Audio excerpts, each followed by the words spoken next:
Hello, y'all, and welcome to Jackalope Tales, Music and Urban Legends. I'm your host, Charles Mooney. And I'm Lisa Umbarger.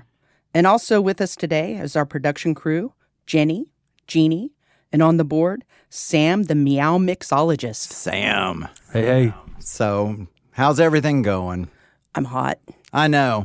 I don't know when this is going to broadcast. Probably in September or October when it feels good.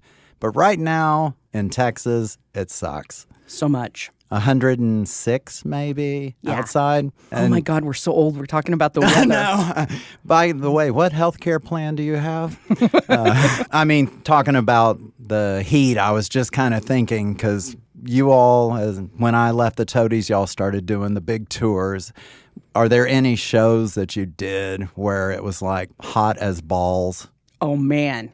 Yeah, so the first one that pops up, there's quite a few, but the one that was the hottest was in Phoenix. It was July or August, and it was 110. Shit, who hated you? Everyone. And I'm pretty sure that we were out on a punk rock tour. It was Sam I Am, and it was in this band shell that was completely cement, 110, no shade. We went on at 5 because it was an all-ages show. Oh, God. It was so hot that our shoes walking from our bus to the stage melted. Shit. It was so my God. freaking hot. I believe it. So we're talking about musical curses. Yeah, so choose your song wisely, people. Exactly. So do you have something on this one? I do. What do you got? This one's crazy. So I need to ask you a question. Charles, have you ever committed karaoke on the people? No, I don't have a good singing voice, so I don't dare do it. If you were to sing karaoke, what song would you pick? I love Frank Sinatra. Thanks for stepping right into that. I know. There's so many good ones of his. My Way. Yep. What? So let's talk about My Way, the My Way killings. Oh, my God. So the thing about My Way and the Frank Sinatra song is I think it's kind of an uplifting song. Of course. And I did it my way. Right. And to me, I'm like, it's empowering and uplifting. Well, I think you have a beautiful singing voice, by the way. See? Well, right? when you put me in front of a mic like this that looks this expensive, good God, I can't help but sing well. So is it just that the karaoke places that you frequent have really shitty mics? I will blame it on that, yes. I like it. So we just need to be attending higher-end karaoke establishments. Yes, if I could take this mic with me, and it's kind of like when you have your own pool cue when you go to a pool hall. If I had a zipper bag with this in it, blow the house down. I would really like to see you try to smuggle this mic out of the studio. Preferably in your pants, just for my own entertainment. Challenge accepted. All right, so back to My Way. Back to More Things Deadly. Yes. So the iconic Frank Sinatra song has been deadly as a karaoke song, not just to the ears, but to the whole self. Oh. So in the Philippines, evidently... the Philippines? In the Philippines. And I don't know why in the Philippines people have such a problem with My Way as a karaoke song. But there have been at least 12 people who have perished. And I'm not laughing at the perishment of the people. No. But they've perished directly after or during the singing of the song. Which, if someone was to die during the song, that would be like a whole next level exit, I think, in karaoke. Oh, it would. You're doing it your way, and then... Right. Everyone's a critic. They're just like... Yeah. Oh. So the journalists in the Philippines have blamed the aggressive nature of the lyrics, but I don't see these lyrics as being aggressive at all. No, they're just confident. I think so, too. Yeah. So it's just hard for me to hear that and think, well, I'm going to throw hands. And just highball in one hand and taking swings with the other. I wonder if they wear fedoras when they sing it. I hope so. Well, see, to me, when I think of the people singing, I see Frank, so it's like you have a filterless cigarette in one hand and then the cocktail in the other. That doesn't make me want to punch somebody. It makes me think, shoot, let's have a drink. Yeah, let's enjoy this. Right. Or you're going to die from cancer because quit smoking those filterless cigarettes, Frank. Right. Let nature take it. So the song was taken off the playlist in most karaoke bars in 2007. Wow. Yeah, because it was that God. serious. They had so many people that were, and it wasn't just killings, but violence in general. Wow. So they took it off the playlist after strong complaints. It's just so insane that someone singing karaoke would make someone so angry. I know. I can understand if someone was singing that Four Non-Blonde song, What's Going On. Oh. That might make me go a little nuts. I'd go ape shit. Yeah. Yeah. I'm like, shut up. Yeah. But I'd probably throw a chair, not, shoot. Right. My Way is not the only song that has caused someone to perish, oddly enough. Wow. Okay. There are a few other songs. Yeah. Coldplay's Yellow and John Denver's Take Me Home Country Roads. Why? Well, now country does push me to the edge, but poor John Denver. I know. I mean, good God, he hit a tree. And he's such a peaceful hippie guy. I know. And it's that's great. Okay, so all those have been probably removed. My Way for sure has been removed. I don't know. Yeah. I think Coldplay might have been removed because they're kind of like Nickelback. You've got to sign a contract and it comes with a warning Right. before you karaoke it. Right. Yeah, got it. I did sessions with his John Denver's old guitar player. Yeah? And apparently, according to him, that John Denver was like the alpha-ist of alpha males. What? Yeah, he was like apparently a complete control freak, had to win every single game he played, and had some like ungodly tolerance to psychedelic drugs. Oh, my God. I'm never going to trust anyone with little round spectacles anymore. I mean, that might be another episode now. I feel like The Great Gatsby has taught us a long time ago we should not trust anyone with little round spectacles. Amen to that. What caused karaoke bars to happen anyway? It's like that moment of fame for someone where they feel like they've got something to let out and they go to karaoke. Yeah. Have any of you guys done karaoke, guys? Oh, good question. Sam, Absolutely never. what would your go-to song be? That's a good question. It would have to be some kind of 80s power metal song. Yes. Something triumphant, Here I go again on my own. That was I pretty was thinking good more too. like Judas Priest or Maiden or Manowar or something, but yeah, pretty close. Oh, okay. I can Something think of- about victory. I'd have to be super drunk. Yes. The song would have to be about victory, power, steel, maybe dragons. Oh my! So many God. dragons. Oh, good. Just God. wait. Just wait. We're foreshadowing. Yes, that's Jeannie, you love music. I was just thinking about this the other day, actually. It would be something a little countrified, probably Crystal Chandeliers by Charlie Pride, or what was the other one? Any Gary Stewart. I love Gary Stewart. I have done Ebony and Ivory, and I sang both. You were in perfect harmony. I was. Yeah, It was great. That's good. Perfect harmony with yourself. Well, I love the My Way story. That's cool. What do you got? I'm going to bring a little culture to our podcast today.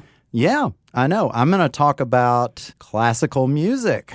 I'm uncomfortable, and I feel like we should do fart jokes. I remember trying to get into classical music because I saw Apocalypse Now Oh, yeah. with Wagner playing as Yep. the helicopters are coming in. So I was stupid and bought the Wagner CD. And I was like, the rest of this is boring. And so all I liked was that one part. And so we've got The Curse of the Ninth Symphony. Ooh. I know. Ominous. I know. And so what it is there is a belief that the Ninth Symphony is destined to be the composer's last, and the composer will die while or after writing it. Ooh. Like during, he finishes his ninth and starts his 10th, and he kicks the bucket. So, and now the whole thing kind of originated in the late Romantic period of classical music, which I'm sure everyone knows when that was. But it was like in the 19th century. And so now the superstition about it was around, but it really got fueled up when Gustav Mahler Ooh, yeah, I know him. Yes, a German composer. He wrote his 8th symphony, and knowing of the curse, he was going to skip that 9th symphony. So what he did is he wrote a group of song cycles where it was like for a soloist and an orchestra, but he didn't call it his 9th because he was thinking, hey, I'm not going to write the 9th. I'm going to skip that one. But it really was kind of like a orchestrated work. And so he felt like he had beaten the curse by doing that. And then he started work on his 10th symphony, and he died with the 10th one incomplete, and he was only 50 years old. Now, you're thinking, how many have died like this? Well, before Mahler, there was Beethoven and Schubert. They died before writing their 10th symphonies. And in fact, besides the 3 of them, there are another 10 composers that have died either after their 9th, during the 9th, or starting the 10th. So there's something about that 9th. So if you want to off somebody and get away with it, you could just say, I need you to write 10 symphonies.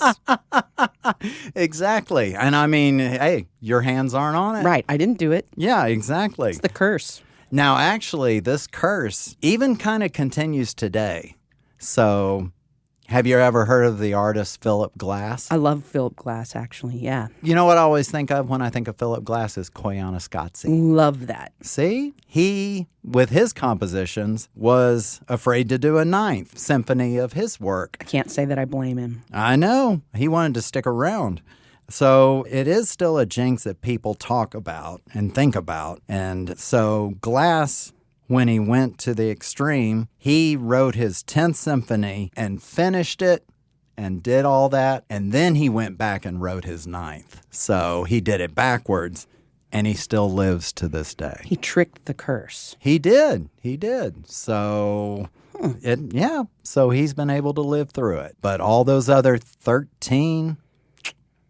they got hacked. Wait, there's 13? 13 composers Maybe that have it died. stopped at 13. Oh, my God. I didn't even think about that. Uh-oh. You got to be careful of these numbers. I know. I hate the number 71. Why? I don't know. Is that when you were born? No. I was born in 68. I love 68. I'm not even going to say anything about the next symphony of that year. All right, the 69 symphony. 69. That's my favorite. Yeah, that is a good one. All right. Now, I think there's something you got coming on about Imagine Dragons. Yeah. Well, Okay. Sam said that he loves Imagine Dragons. Yes. He considers him favorite? That's number 1 favorite of all time. Second choice for karaoke songs. So, okay, so this is right up Sam's alley. Sam, do you know what the fans of Imagine Dragons are called? Oh, geez. Something dumb with dragons. Children of Dragons. The Fire Breathers. Oh. And they're called the Fire Breathers because dragons. Of course. Right? Imagine that. I thought it was because they were mouth breathers. Ooh. Ooh. Wait, check Sam. Put a mirror Is he up. just standing there and with his mouth open? So a phenomenon is occurring among the fire breathers. Okay. Which I laugh every time I say that because I'm like, what the heck? I know. They're spontaneously combusting. Wait. Yes. There are at least 5 reports of fire breathers combusting spontaneously. I mean, it's so Spinal Tap. I know, right? I was so curious because what would cause a person to spontaneously combust? So I looked into it. Yeah. And it's proposed that its possible cause would be bacteria, which among those fans, that could totally be true. Hygiene looks like it could be an issue. Yep. Static electricity, obesity, and I can say that's probably not it. I mean, I'm fine. Yeah. Stress, and most consistently, excessive consumption of alcohol. Holy crap. I have never heard that. I mean, that before. sounds like it could be related to so many deaths, but And I'm no scientist. Combustion? Right, Okay. I know. And I'm no scientist, but you would think that farts would be on the list somewhere. Because I will always Exactly. bring it back to farts somehow. Yeah. But I mean, think about how combustible down there is. Oh my sometimes. God. I mean, Yeah. And, you light a fart and you don't know what could happen. That's why I Right. would never do it. But there's a reason why, when we were on tour, we had a rule that no one could eat the Mexican omelets at IHOP when we were on Okay. the road Yeah. because it caused almost fist fights because it was so horrible. So now back to the fire breathers. Yes, back to that. There was a GoFundMe set up to pay for the funeral of a young fire breather who combusted. So after raising more than $100,000, it was discovered Damn. that Ashley was alive and well. Ashley. Did no one get this joke? Oh my God. Really, Ashley, come on. And I guess the other people that probably combusted were Bernie, Blaze, Ember. I mean, come on. Ember. I mean, that is good. I don't know if Imagine Dragons did this to drum up publicity. Yeah. But I mean, aren't the singer's abs good enough publicity? Have you seen TikToks? Like everyone's making TikToks of the singer's abs. Oh no, You I seen it? missed that one. Dude, he's gotten in shape. I mean, like full 6-pack. Huh? He went from like doughy frat boy to like, I'm going to do your laundry, girls. On these abs. Yeah. Oh, it's that moment. It's the soothing sounds of the kazoo. I know. So, time for Lone Star Salutes, where we take a look at reviews of all the different things that people have an opinion about, but their opinion has to be A one star. Yep, exactly. We're not trying to dogpile on Imagine Dragons, but yeah, we are. Sure. Yes, of Yeah, we are. course. So this is from Spin Magazine, and the title of this review is Imagine Dragons the worst band ever? And I thought this was going to be kind of like an audience participation review, but Sure. no. Anna Gaka tells us that to listen to Imagine Dragons is to be the victim of circumstance, of algorithmic playlists, car radios, and other mediums where music becomes something to passively tolerate rather than actively enjoy. Their bombastic facsimile of alternative rock is recognizably descended from history, but sadly free of innovation, engineered for institutions with high level of visibility, but low tolerances for risk. Wow. The writer goes on to say, Imagine Dragons are somewhere far beyond terrible. God, that's harsh. And so Sorry, Sam. they're far beyond terrible. I mean, come on.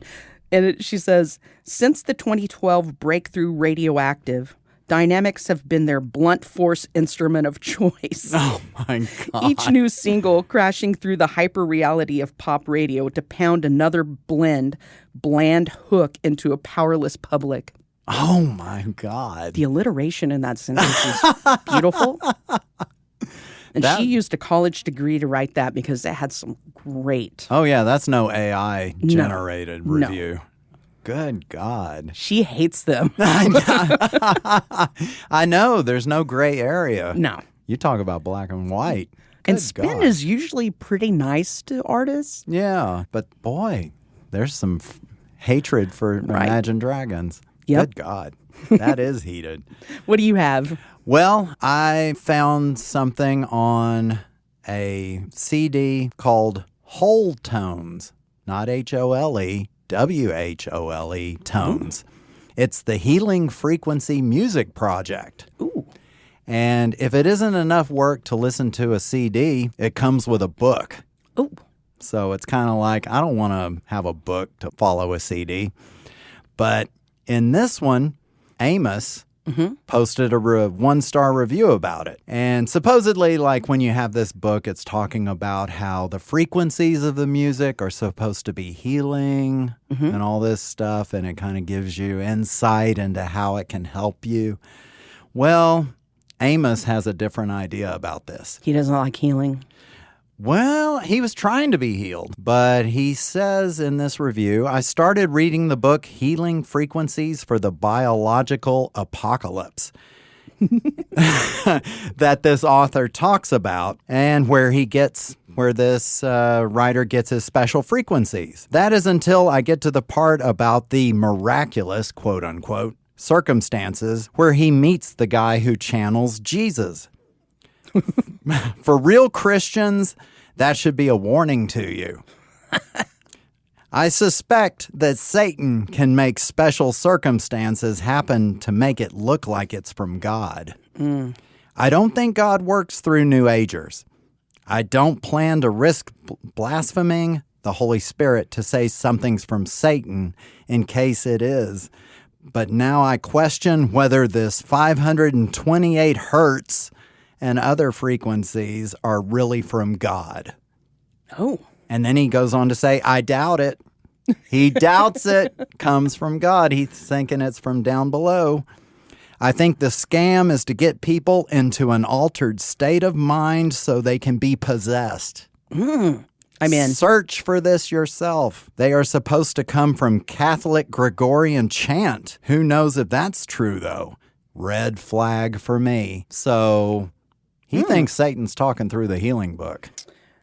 You know, everyone thinks that Satan's talking through music all the time. There is Kiss. Oh, yeah. Led Zeppelin. Mm-hmm. Judas Priest. Oh, yes. Yeah. Iron Maiden. Oh, yeah. And now, who wrote the healing tones? Who's that guy? The 500 and It's whatever hertz. Yeah, Michael Terrell. Yeah. So he's right up there with the good ones. Yeah. So check the hertz, the HZ on what you're listening to before you listen to it. And if it's 528, turn away. Well, do ya? I'm all for opening the portals. I don't even know what the hell I don't- 528 hertz is. We're going to try it Okay. later. Yeah. Try it later. We're going to have to find some that are 528 hertz. It'd be Probably like- Imagine Dragons. Right. Oh, And My Way. They could be. Maybe Oh. these curses are just, they created the right hertz of music and opened up some kind of demonic portal. Exactly. Oh, yeah. And then they get sucked right in. I'm going to just say that that's true. I just found a 528 hertz playlist on Spotify. You are bullshitting. Are you serious? Yeah, you gonna risk it? And guess how many likes it? This is by Spotify, and the playlist has 59,397 likes, and it's 90 songs long. Well, just name a couple songs. Let's see. The first one's called Turn Away, Satan. 528 hertz mind and body. Ooh. Unwinding mind 528 hertz. Holy shit. Holism 528 hertz. Now I'll probably have to delete this because I'm about to play it because we might be violating some copyright laws. Okay. Let's but- hear it. Let's hear the top number one. Let's see if you can hear this. Bow down to me. Sounds like pure Holy satanic. shit. I was just in a good place. Oh, my God. Sir, this is a Wendy. Well, damn. Okay, there's something to 528 hertz. Well, see, I think that if it was the devil, it would be 666 hertz. Right? Exactly. So I think that he's wrong. Well, I mean, everyone knows 666, so he's got to hide it. Go with 528. God dang it. Now I'm scared. We talked about these curses, then we did the curse song, or Yes. frequency. Yeah, we've definitely covered some musical curses today, so very insightful. I like it. I'm down with the curses. Yeah, they are very cool. I like the F word the best, but any of the other ones are good too. Yeah. So let's see. Recapping, you had at first the Stuff and things. Karaoke Kabuki. Yeah, Karaoke Kabuki. Yeah. That's true. That's backed up in many places. That was so loud. Yippee happens to actually be pretty loud. It made me happy though. I know, right? Maybe it's 777 hertz. Oh my God. Well, what about the Ninth Symphony curse? The Ninth Symphony, I mean, I've really got to say that it really is true because it's not just an old-time folklore. I mean, Philip Glass did it up to current day. So I think everyone at least believes it if you're a composer and you don't want to push that. Yeah, exactly. So that's true. So I say it's true. For Pete's sake! It's true. Yeah. So, and then we've got Sam and the fire breathers. Well, Sam's still with us. Thank God for that. So I would say since Sam's still here, I don't think it's true. And that one, right. And Ashley, come on. No, you're right. You're right. I love you, Sam. I love you too. Oh, man. Jenny's losing it. Oh, man. Full on snort laughed. Well, everyone, thank you for listening. And check out Jackalope Tales on all the socials. Yeah, definitely. Subscribe, rate, leave us a review on Apple Podcasts and anywhere else you get your podcasts. And Jonas. Oh, my The Jonas God. Brothers joined us. Holy It's a- shit. It's a Oh, fiddlestick. Oh, man. And join us next time as we question, is it real or is it a jackalope tale?